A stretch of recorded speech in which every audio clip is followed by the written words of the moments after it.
Hey everybody, this is Brian with BackStage360. It's NAMM week, and of course if it's NAMM week that means there's music everywhere. We couldn't have a greater name in all of music than Gretsch. We are with Joe Carducci, product development, and I probably messed that up already. That's Joe, okay. First of all, thank you for being here. It's all good, man. Product marketing specialist is my title. That's a long title. I can't remember it's all all that. good, brother. Talk about NAMM week. I know that you guys have a huge presence here. Holy Talk about smokes. what's going on. Yeah, absolutely. You know, Gretsch Guitars, I always tell people it's like an animal with its own stripes, right? We didn't copy anybody. We have our own DNA, our own look, our own stylization, our own voice, if you will. It's and Gretsch. it's been around 133 years.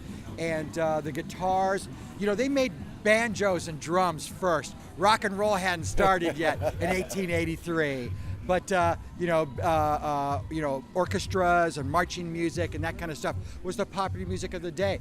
Really, guitars didn't start happening for Gretsch until the 20s. And even at that point, you know, it was a parlor instrument, if you will, where there wasn't radio yet. So somebody in the family would learn how to play. They had songbooks. They would entertain each other around the fire at the house. And you know, that's how they entertained each other. But holy smokes, soon as like big bands started happening, they started putting pickups on a guitar.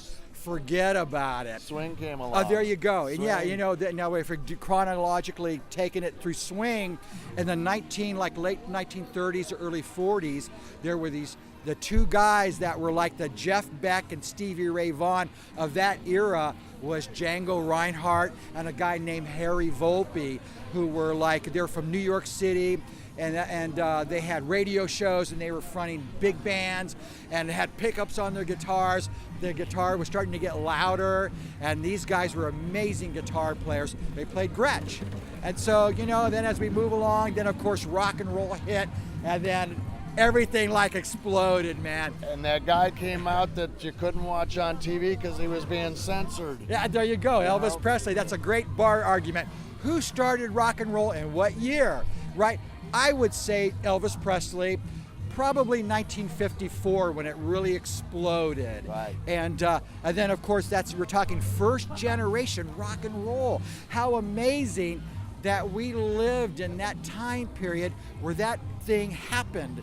And what a phenomenon. And so here we go now. First generation rock and roll, you could say it's Elvis Presley, Eddie Cochran, right? Duane Eddy, right? Eddy, yes. There you go. Absolutely. These were the guys that were trailblazers that time. Those guys played Gretsch. And then of course, even the journey started for me February 9th, 1964. The Beatles on the Ed Sullivan Show. Are you kidding me? It's like, and you couldn't rewind it, and you couldn't buy the DVD. It was like magic when you saw that. And there was nothing like that. I remember after I saw that, I combed my hair in front of my eyes, got my mom's scissors and cut my bangs, wore it to school the next day. And got grounded. And I wanted that big guitar that guy in the center stood, which of course was George Harrison. And then it goes and it continues on. You know, there was lots of iconic players in rock and roll that played Gretsch guitars. And here at 2016, you know, we're continuing on with the legacy and taking Gretsch, you know, beyond into the future to new generations of blues guitar players like Jay Gordon and Blues Venom, and a lot of bands that we have here playing tonight at our event here, our after hours Gretsch event here in Santa Ana. In fact, we're expecting Mr. and Mrs. Gretsch here tonight. Now, wouldn't that be a treat, too? Now, we can't let you get away. Obviously, you have a huge presence at NAMM every year, and it's like eye candy when you walk in there. But you must have something new this year that you just came out with. Yeah, you know, absolutely. I'll kind of touch on some stuff briefly. One of the most significant things was our new Streamliner series guitars. And if those guys that are in the Gretsch, if you check your Gretsch history books, Streamliners first surfaced in the 1940s. And even when you look at the 1940s catalog, Streamliner was, it didn't have the sparkle binding on it. You know, it was a real professional guitar, real stripped down, had everything you needed, nothing that you didn't need. And we've taken that concept and reinvigorated it again with more modern features.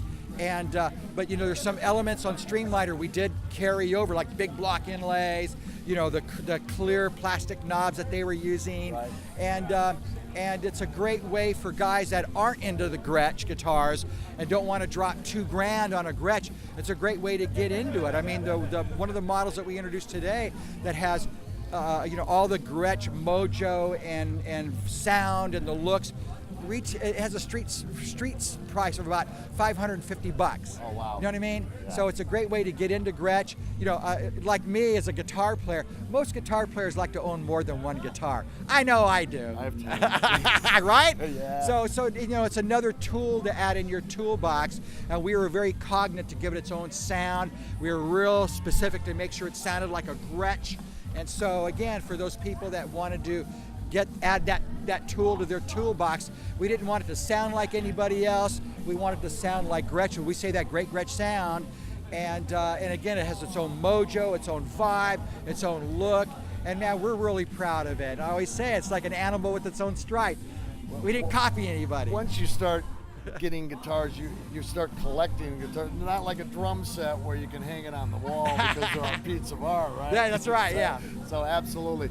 Well, we appreciate your taking this time with us today. Thank you very much for coming out. Much more success to Gretsch. If Thank you so much. If you don't own a Gretsch guitar, there's something wrong with you because they are absolutely phenomenal. Thank you. You need to come down to NAMM 2016 and look at what's new with Gretsch.